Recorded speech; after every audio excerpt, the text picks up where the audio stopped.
Hello everyone, welcome back to my YouTube channel. On today's tutorial, I will demonstrate how to draft, cut and sew a school uniform shirt for a little girl. Hi, my name is Ayo and welcome to 011 Clothing Tutorials.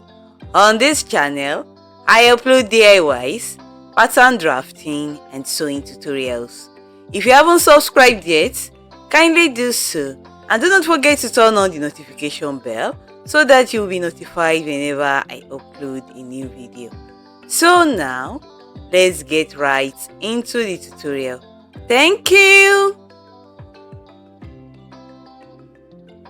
I will be working with the following items: tape measure, calculator, a pair of paper scissors, a pair of fabric scissors, rulers and curves. Ideally, a pencil should be used to draft a pattern, but for tutorial purpose, I'll be using this marker pen, 1.5 yards of this plain shirt material, some interfacing pattern paper. I'll be working with the following measurements: shoulder to shoulder 11 inches, around chest measurement 24 inches, waist circumference 23 inches, shoulder to waistline 11.5 inches, around neck measurement 11.5 inches, sleeve length 7 inches, around arm measurement 11 inches, around hips measurement 25 inches, shirt length 19 inches. I have here my pattern paper, which I have already laid out on the table. I have already drawn a margin of 2 inches at the top and 2 inches on the left hand side of the pattern paper. I will now go ahead and draw a rectangular box that will contain both the front and the back pattern. To know the width of the rectangular box, I will look for the largest circumference between the chest, the waist and the hip circumference measurement. And in this case, it is the hip circumference measurement, which is 25 inches. So using the hip circumference measurement, I will calculate the around hips divided by 2 plus 2 inches for ease. This is 25 divided by 2 plus 2 inches for ease, and this is 14.5 inches. I will measure and mark 14.5 inches like this. I will draw a vertical line downwards. As for the length of the rectangular box, the length will be the shirt length, which is 19 inches. I will measure and mark 19 inches downwards like this. I will draw a horizontal line across, thus completing the rectangular box. I will divide the rectangular box into 2 equal halves vertically like this.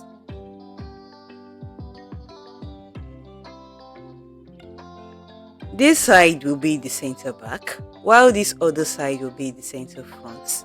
I will measure and mark 1 inch downwards from the upper starting line. I will draw a horizontal line across. This is the front and the back shoulder lines. Next, I will calculate the armhole depth by dividing the around chest measurement by 4. This is 24 inches divided by 4, and this is equal to 6 inches. From the upper starting line, I will measure and mark 6 inches downwards like this. I will draw a horizontal line across. This is the armhole line. The shoulder to waistline measurement is 11.5 inches. From the upper starting line, I will measure and mark 11.5 inches downwards like this. I will draw a horizontal line across. This is the waistline. To calculate the neck width, I will calculate the around neck measurement plus 1 inch for ease divided by 5. This is 11.5 plus 1 inch for ease divided by 5, and this is equal to 2.5 inches. For the back neckline, I will use a value of 2.5 inches by 1 inch. Using my French curve, I will draw the back neckline curve like this. For the front neckline, I will use a value of 2.5 inches by 2.5 inches. Using a French curve, I will draw the front neckline curve like this. Next, I will divide the shoulder to shoulder measurement by 2. This is 11 inches divided by 2, and this is equal to 5.5 inches. On the shoulder line, I will measure and mark 5.5 inches starting from the center back and also the center front. I will connect the shoulder points to the neck points to give me the slanted shoulder lines for the front and the back patterns. Next, this same shoulder to shoulder measurement that I measured on the shoulder line, which is 5.5 inches, I will also measure and mark it on the armhole line as well, starting from the center front and also the center back. I will connect these points together with broken lines like this.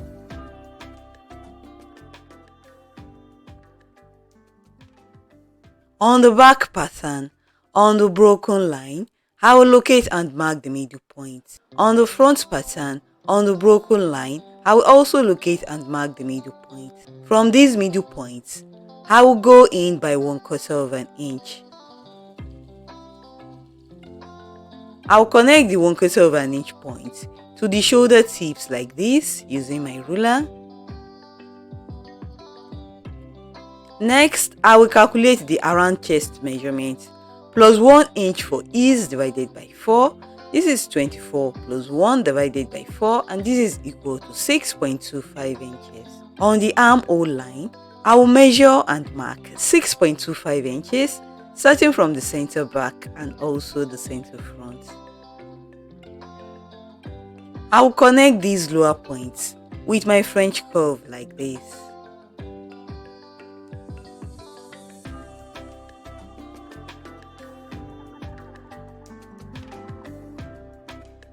Next, I will calculate the around waist measurement plus 1 inch for ease divided by 4.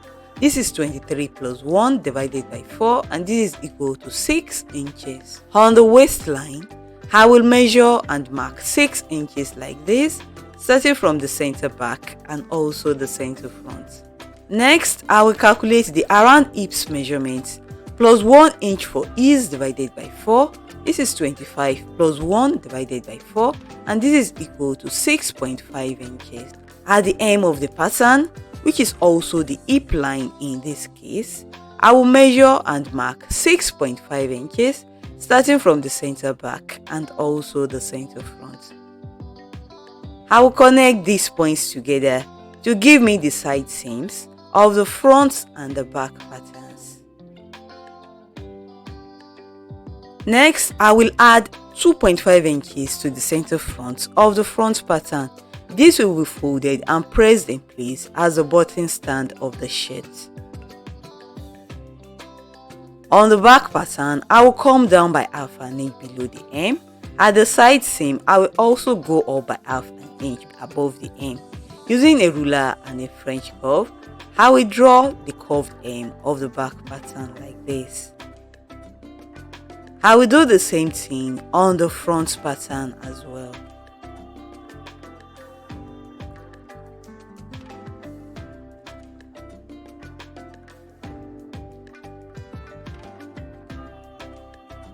Next, I will measure the length of the back neckline curve.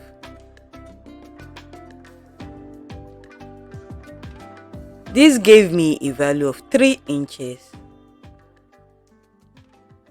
I will also measure the length of the front neckline curve without the button stand allowance. This gave me a value of 3.75 inches.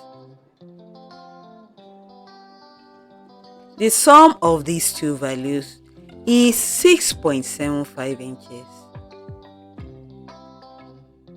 Next, I will draw the shirt collar pattern. First, I will draw out a horizontal setting line like this. I will make use of this 6.75 inches to draft the shirt collar pattern, which is the sum of the front and the back neckline curves. I will measure and mark 6.75 inches like this. I will draw a vertical line downwards. I will measure and mark 3 inches for the length of the collar. I will draw a horizontal line across like this. Next, I will measure and mark 1 inch upwards like this for the collar stand. I will draw a horizontal line across. I will extend the collar stand outwards by 1 inch like this.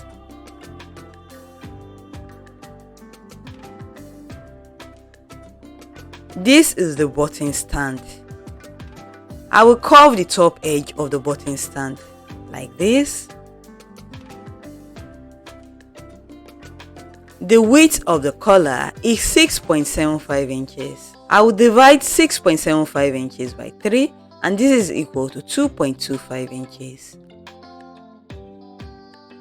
I will measure and mark 2.25 inches like this. I will draw a vertical line. From this corner, I will measure and mark 1/4 of an inch upwards like this. I will connect these 2 points together like this with my ruler. Next, I will measure and mark 1/2 an inch outwards from this outer corner like this. I'll connect these 2 points together with my ruler. I will also raise the collar tip by 1/2 an inch. I'll connect it to the top edge of the collar like this using a slight curve.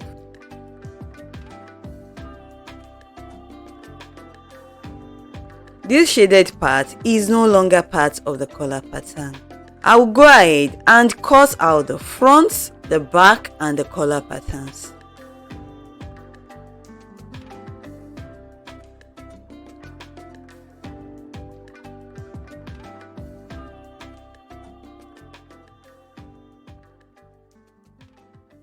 This is the collar fall,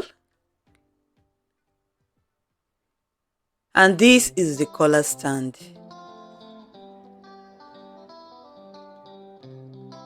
Next, I will go ahead to measure the back and the front and armhole curves. The back armhole curve gave me a value of 5.75 inches. I will measure the back armhole curve again with my tape rule standing upright, and this gave me a value of 5.5 inches, and the front armhole curve is also 5.5 inches. The sum of these two values is 11 inches. To calculate the cap height for the sleeve pattern, I will simply divide the 11 inches, which is the around armhole measurement. I will divide it by 4, and this is equal to 2.75 inches. I will now go ahead and draft the sleeve pattern. I will fold my pattern paper into 2 equal halves like this. I will draw a horizontal starting line about 2 inches away from the top edge of the paper. The sleeve length that I'm working with is 12 inches. From the upper starting line, I will measure and mark 12 inches downwards like this. I will draw a horizontal line across, and this is the hem of the sleeve pattern. Next, I will make use of the cap height value that I calculated earlier, which is 2.75 inches. From the upper starting line, I will measure and mark 2.75 inches downwards like this. I will draw a horizontal line across. This is the cap height line. Recall that we calculated the armhole depth by dividing the around chest measurement by 4. This is 24 inches divided by 4, and this is equal to 6 inches. I will remove 1 inch from this 6 inches, and this 6 inches minus 1 inch is equal to 5 inches. On the cap height line, I will measure and mark 5 inches like this. I will connect this 5-inch point to the top corner like this using a slanted line. I will divide this slanted line into 4 equal sections like this.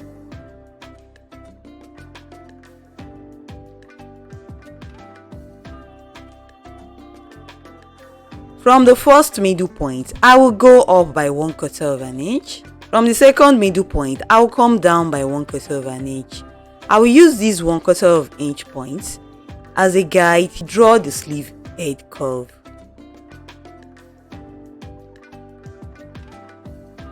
I will divide the around arm measurement by 2. This is 10 inches divided by 2 and this is equal to 5 inches. At the hem of the sleeve pattern, I will measure and mark 5 inches like this. I will connect these 2 points together like this to give me the side seam of the sleeve pattern. Next, I will add a 1 inch hemming allowance to the hem of the sleeve pattern. I will trace out the sleeve outline to the other side of the pattern paper like this. I'll make the tracing bolder like this using my ruler, marker pen and French curve.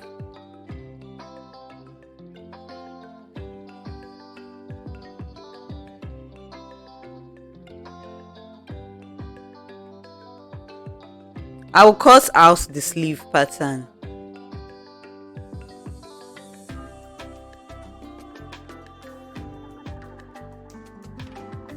These are all the pattern pieces needed to make the shirt. I will go ahead and cut them out on my fabric. I have already pinned the front and the back patterns to my fabric. The fabric has already been folded into 2 layers. I used half an inch seam allowance all around the patterns, except for the side seams and the hem where I used 1 inch seam allowance. I have already added the button stand allowance to the center front, so there is no need to add any more allowance at the center front. The center back will be cut on fold. I will cut out the back and the front pieces. This is the sleeve pattern. The fabric has already been folded into 2 layers. I used half an inch seam allowance at the sleeve edge and 1 inch seam allowance at the side seam. I have already included the hemming allowance on the pattern, so there is no need to add any allowance at the hem. I will cut out the sleeve.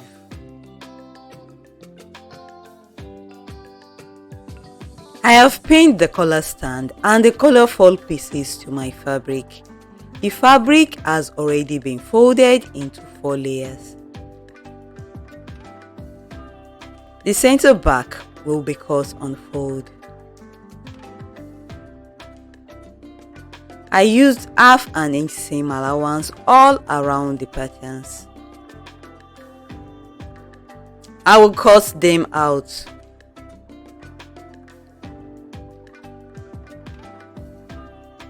I will also go ahead and interface the collar pieces. I have cut out all the pieces needed to make the shirt. These are the front pieces. I have already pressed the button stand in place, as you can see. I have fused interfacing to the wrong side of the collar stand area. I will go ahead and stitch the collar stand in place. I have already stitched the collar stand in place, as you can see, and I've given them a thorough press with my iron. This is the back piece.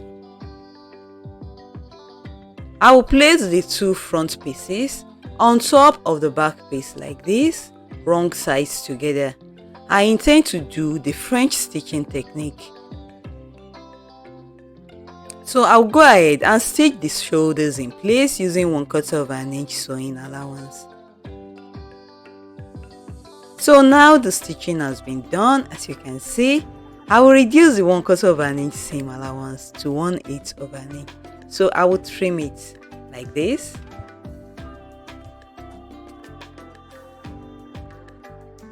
I will turn the shirt to the wrong side and I will sew the shoulders in place one more time using 1/4 of an inch sewing allowance. So now the stitching has been done, as you can see. These are the collar pieces. I have already fused interfacing to the wrong sides of the collar pieces. I will place the 2 collar fold pieces together like this, right side to right side. I will stitch it in place like this using half an inch sewing allowance. I will press in place half an inch seam allowance at the hem of only one of the two collar stand pieces.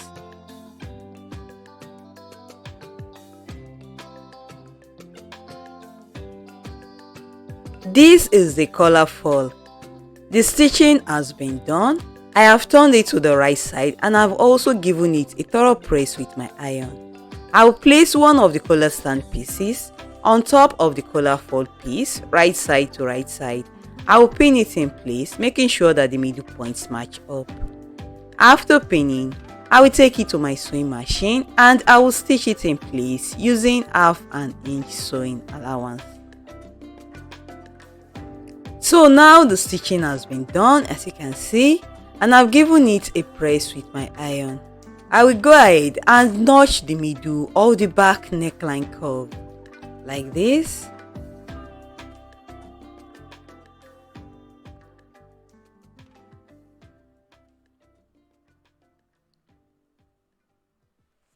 I will also notch the middle of the collar stand. I will now pin the collar stand to the neckline of the shirt like this, right side to right side, making sure that the middle points match up. After pinning, I will take it to my sewing machine and I will stitch it in place using half an inch sewing allowance. So now the stitching has been done, as you can see. I will bring out the second collar stand piece. I have already pressed in place the half an inch seam allowance at the hem of the collar stand. I will notch the middle point of the collar stand at the upper part. I will position the collar stand in place like this, making sure that the middle points match up, right sides are together. I will pin it in place. After pinning, I will stitch it in place using half an inch sewing allowance.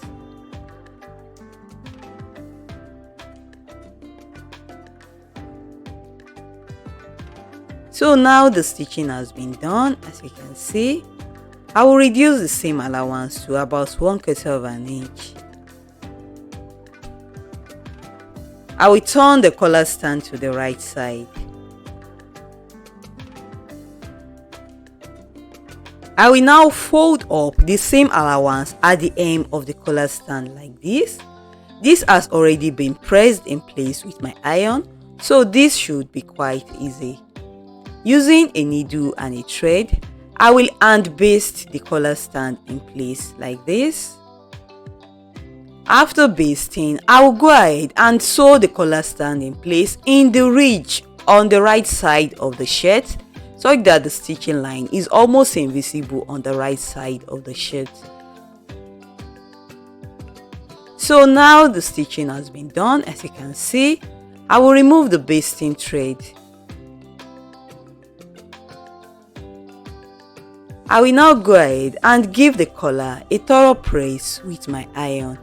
Next, I will go ahead and sew the side seams in place using the French stitching technique. So now, as you can see, I have gone ahead to sew the side seams in place using the French stitching technique, and this is what the side seams look like on the inside of the shirt. This is the sleeve. I will remove the pattern from the fabric. First, I will hem the two sleeve pieces. After hemming, I will sew the side seams of the sleeve in place, also using the French stitching technique. So now the stitching has been done, as you can see. I'll go ahead and fix the sleeves to the armholes of the shirt. I will also hem the lower part of the shirt. I have fixed the sleeves to the armholes of the shirt, as you can see. I have also hemmed the lower part of the shirt. I will now go ahead and fix buttons and buttonholes to the button stand of the shirt. The buttons will be on the left and the buttonholes will be on the right This is because the shirt is for a girl, so right will be over left.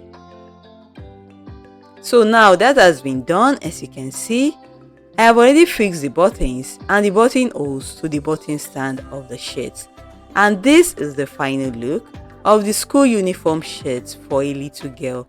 If you find this video helpful, do not forget to give it a thumbs up, drop a comment down below, share this video with your friends who are interested in sewing, and do not forget to subscribe to my YouTube channel if you haven't done so already.